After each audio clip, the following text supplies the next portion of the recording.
Avrupa'da son dönemde yaşanan yüksek sıcaklıklar nedeniyle yaklaşık 10 binden fazla insan hayatını kaybetti ve bu sayı her geçen gün artmaya devam ediyor. Ve bu durum pek çok Avrupa ülkesini alarma geçirmiş durumda. Kıta üzerinde devam eden sıcaklıklar her geçen yıl biraz daha artmaya devam ediyor ve bu durumda daha fazla insanın hayatını kaybetmesine sebep oluyor. Dışarıdan bakıldığında Avrupa'da yaşanan sıcaklıklar bizim Türkiye'de yaşadığımız sıcaklıklarla kıyaslanabilir seviyelerde görünüyor. Fakat ortada biraz daha karışık bir durum bulunuyor. Avrupa ülkeleri sıcaklıkları engellemek adına her ne kadar önlem almaya çalışsalar da bu önlemler yeterince yeterli olmuyor. Çünkü Avrupa'da bulunan bazı düzenlemeler insanların klima kullanmasının önüne geçiyor ve bu durumda yüksek sıcaklıklar karşısında yerel halkın çaresiz kalmasına sebep oluyor. Fakat işte problem de tam olarak burada başlıyor. Avrupalılar neden klima kullanamıyor? İşte bu videoda tam olarak da bu sorunun sebebine değineceğim dostlar. Ortada sadece basit bir yasak yok. Çeşitli sistemsel sıkıntılar var diyelim ve birazdan tüm bu sıkıntıları ve sistemsel engelleri daha yakından inceleyeceğiz. O zaman hazırsanız videomuza geçelim.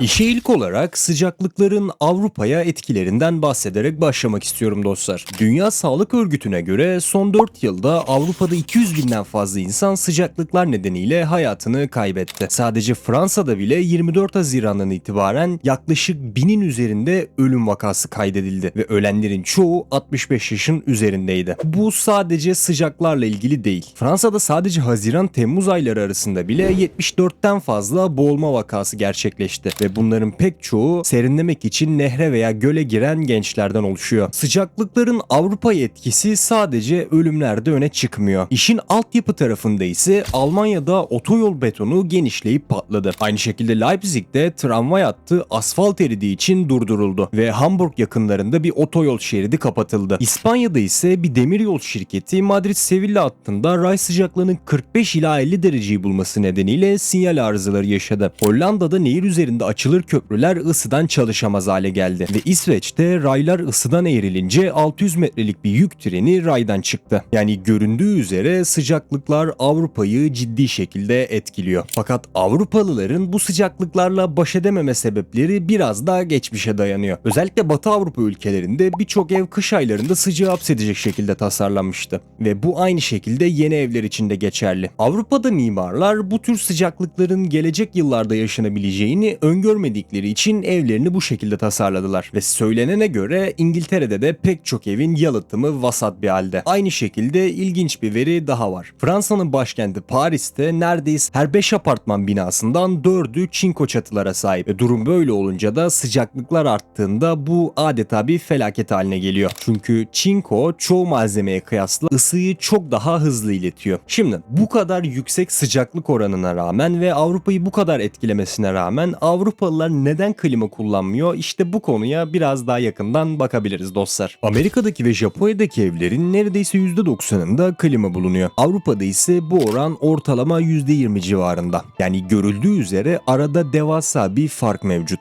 Ülke bazında inceleyecek olursak Almanya'da evlerin %3'ünde, İngiltere'de %7'sinde, Fransa'da %25'inde, İspanya'da %40'ında, İtalya'da ise %56'sında klima mevcut. Yani görüldüğü üzere pek çok Avrupa ülkesinde klima taktırma oranı oldukça düşük seviyede. Avrupa Birliği ülkelerinde evlere klima taktırılmasını engelleyen doğrudan bir yasa mevcut değil. Ancak Brüksel'in düzenlemeleri Avrupa Birliği'nin iklim hedeflerine ulaşmasını engelleyecek her türlü verimsiz teknolojiyi yasaklıyor. İşte çoğu insan da tam olarak bu yasaklamalar ve kısıtlamalar nedeniyle evlerine klima taktırmakta zorlanıyorlar.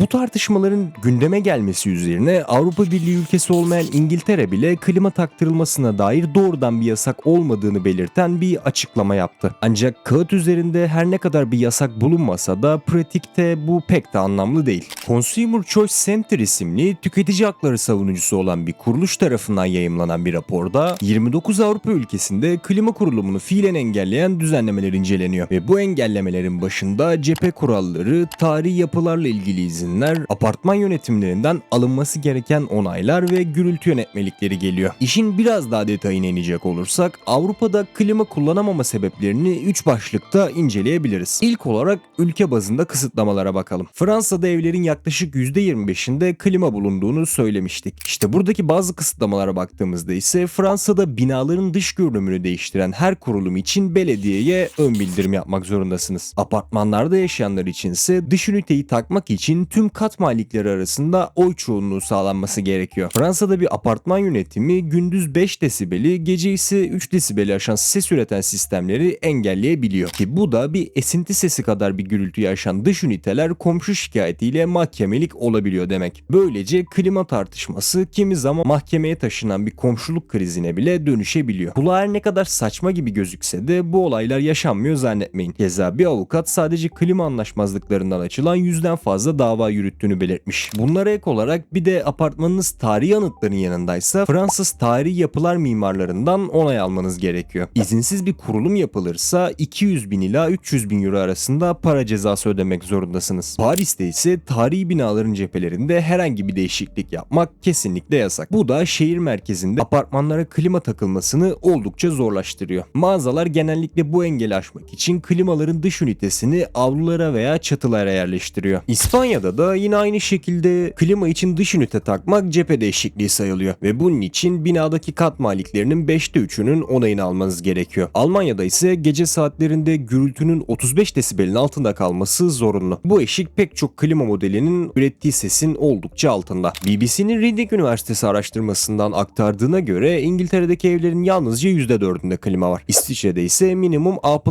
enerji verimliliği notu zorunlu ve yine aynı şekilde bu da pek çok modeli devre dışı bırakıyor. Sadece bununla bittiğini sanıyorsanız yanılıyorsunuz. Washington Post'un raporuna göre İsviçre'nin Cenevre şehrinde evinize bir klima taktırabilmeniz için bir doktordan rapor almanız gerekiyor. Eğer doktorunuz buna ihtiyacınız olduğunu belirten bir rapor yazmazsa evinize klima taktıramıyorsunuz. Ülke bazlı yasaklara baktığımıza göre şimdi ise ikinci başlığımız olan iklim krizine değinelim. Avrupa'da klima yönelik bu kadar fazla direncin oluşmasının ana sebeplerinden bir tanesi de iklim krizidir. Klimalar yüksek enerji tüketiyorlar ve elektriğin önemli bölümünün hala fosil yakıtlardan üretildiği ülkelerde klima kullanımı karbon salınımını arttırabiliyor ve bu da daha fazla ısınmaya ve sıcak hava dalgasına sebep oluyor ve bu da aynı şekilde daha fazla klima ihtiyacı demek. Böylelikle de ortaya bir kısır döngü çıkmış oluyor. Bu noktada bahsetmemiz gereken ısı adası etkisi isimli bir kavram daha ortaya çıkıyor dostlar. Klimalar özellikle binaların yoğun oranda bulunduğu şehirlerde dış ortam sıcaklığını birkaç derece arttırabildiği ve ısı adası etkisi yaratabileceği ortaya kondu. Klimaların çalışma sistemine baktığımızda içerideki sıcak havayı alıp dışarıya verdiğini görüyoruz. 2020'de Paris üzerinde yapılan bir çalışmada yoğun klima kullanımının dış ortam sıcaklığını yaklaşık 2 ila 4 derecede arttırabildiği ortaya kondu ve bu etki binaların pek çoğunun taştan oluştuğu Avrupa'da çok daha fazla oluyor. Avrupa Birliği'nde son 10 yılda serinletmeye harcanan enerji miktarı düzenli bir şekilde artış gösteriyor. Özellikle bu artış 2020'den sonra hız kazanmış durumda. Eurostat'ın verilerine göre binaların ısıtılması için kullanılan enerji 2024 yılında azalma gösterirken soğutma amacıyla kullanılan enerji bir önceki yılla kıyaslandığında %15,3 artmış durumda. Soğutma sistemleri dünya genelinde yıllık elektrik talebinin yaklaşık %10'unu oluşturuyor ve bu elektriğin önemli bir bölümü hala çevreyi kirleten fosil yakıtlardan üretildiği için iklim değişikliği sorunu gitgide daha da büyüyor. Şimdi ise son olarak bir diğer başlığımız olan geleneksel inanışlar, alışkanlık ve zorunluluklara değinelim. Euronews'in aktardığına göre Avrupa'da uzun yıllar boyunca klima bir lüks ve sağlık riski olarak görüldü. Birçok Avrupalı halen bile klimaya maruz kalmanın insanları hasta edebileceğine inanıyor. Sıcak yaz ayları Avrupalılar için her ne kadar normal bir durum olsa da altyapıyı etkileyen ve insanların sağlığını tehdit eden uzun süre aşırı sıcak hava dalgaları gitgide normalleşiyor. Özellikle Batı Avrupa'da aşırı sıcak olaylarının iklim modellerinin öngördüğünden daha hızlı arttığı ortaya kondu. Avrupa Birliği genelinde yapılan yeni bir araştırmaya göre ise katılımcıların büyük bir çoğunluğu sıcaklardan korunmak için gölgelendirme ve yalıtım çözümlerini tercih ediyor. Ancak gitgide daha fazla kişi klima sistemlerine de yönelmeye başlamış görünüyor. Bununla birlikte pek çok kiracı da kısıtlayıcı kurallar nedeniyle kiraladıkları evlere klima taktıramıyorlar veya başkasının evine yatırım yapmak istemiyorlar. Almanya, Danimarka ve Avusturya gibi nüfusun yaklaşık yarısının kiracı olduğu ülkelerde bu durum birçok kişiyi daha düşük verimli serinleme yöntemlerini kullanmaya itiyor. Tüm bunlara ek olarak batıl inançlarda hala bir hayli ilgili önemli rol oynuyor. Fransız medyası sık sık bir odayı dışarıdaki sıcaklıktan yaklaşık 10 derece daha soğuk hale getirmenin bayılma, bulantı ve viral hastalığa yol açabileceği yönünde uyarılarda bulunuyor. Oysa işin bilimsel tarafından baktığımızda klima içinde patojen barındırmadığı için herhangi bir hastalığı tetiklemiyor. Yazın yaygın olan soğuk algınlığı, öksürük, grip gibi hastalıklarsa yalnızca virüslerden kaynaklanıyor. Almanya'da da aynı buna benzer bir durum mevcut.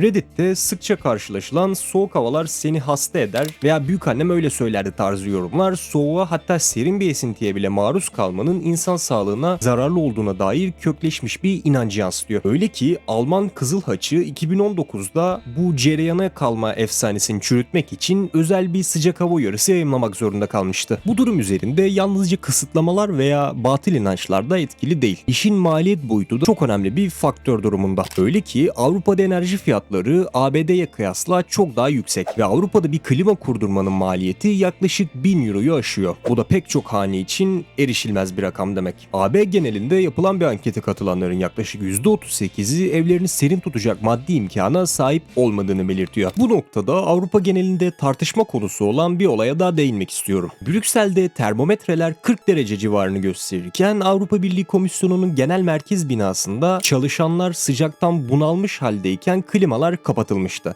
Bunun gerekçesi ise aşırı sıcaklar nedeniyle aşırı yüklenme riski olarak bildirilmişti. Ancak aynı saatlerde AB Komisyonu Başkanı Ursula von der Leyen'in ve diğer üst düzey yetkililerin ofislerinin bulunduğu üst katlarda ise klimalar çalışmaya devam ediyordu. Çalışanlar ise bu uygulamayı feodalizme benzeterek tepkilerini dile getirdi. Maalesef ki bu konuda bile sınıf ayrımcılığı mevcut durumda. Zengin aileler hem ısıtma hem de soğutma sağlayan ve yalıtımı iyileştiren verimli ısı pompaları kullanarak bu duruma uyum sağlayabiliyor. Veya tüm bunların dışında ikinci bir evi olan insanlar ise sıcak haftalarda bulunduğu şehirden tamamen uzaklaşabiliyor. Ama iş düşük haneli gelirlere geldiğinde onların çok daha az seçeneği var. Pek çok düşük haneli Avrupalı yalıtımı berbat olan apartmanlarda veya yoğun kentsel mahallelerde yaşıyor. Kiracılar ev sahibinin onayı olmadığı için soğutma sistemi kuramazken artan maliyetlerde taşınabilir ünitelerin çalışmasını pahalı bir alternatif haline getiriyor. Eski Yunanistan Maliye Bakanı Yannis Varoufakis liderliğindeki sol görüşlü Avrupa Siyasi İttifakı şöyle bir açıklamada bulunmuştu. Bu sıcaklık yalnızca bir iklim acil durumu değil, aynı zamanda bir sınıf savaşıdır. Zenginler gezegeni yakar, sonra klimalar, özel havuzlar ve ikinci evler alırken işçiler aşırı ısınmış dairelerde, başarısız kamu hizmetlerinde ve yanan şehirlerde kalırlar. Bu konuya dair yine Washington Post'tan bir eleştiri demecini de paylaşmak istiyorum dostlar. Washington Post'un demecine göre bütün tartışmanın klimaya odaklanması yanlış bir bakış açısı. Soğutmadan kaynaklanan karbon emisyonları ısınmadan kaynaklanan emisyonlarla kıyaslandığında çok daha küçük kalıyor. Buna rağmen hiçbir Avrupalı gezegeni kurtarmak için evindeki kaloriferleri sökmeyi önermiyor. Muhtemelen bunun nedeni onlara göre ısınmanın doğal ve normal, serinlemenin ise yeni ve gereksiz olarak görülmesi. Oysa bir evi ısıtmak da soğutmak kadar doğal olmayan bir müdahaledir. Her ikisi de insanların evrimleştiğimiz Afrika savanlarından çok farklı bir iklimde rahat ettirmek için geliştirilmiş yöntemlerdir. Bu açıdan bakınca haklılık paylarının olduğunu söylemek gerekiyor. Ve Avrupa'da insanların klima kullanmama sebepleri kısaca bu şekildeydi dostlar. Görüldüğü üzere klima kullanılmaması birden fazla etkene bağımlı olabiliyor. Avrupa'da sıcaklıklar her geçen yıl biraz daha artmaya devam ediyor. Şimdi ise Avrupa'nın önünde bir seçim yapma vakti. İklim değişikliği konusunda kararlı olup süreci bu şekilde sürdürüp ölümlerin yaşanmasına göz mü yumacaklar, yoksa bu tutumlarından vazgeçip klima kullanarak günü kurtarmaya mı oynayacaklar? Bu konuya ilişkin düşüncelerinizi yorumlar kısmında belirtmeyi unutmayın dostlar. Sonraki videolarımızda görüşmek üzere.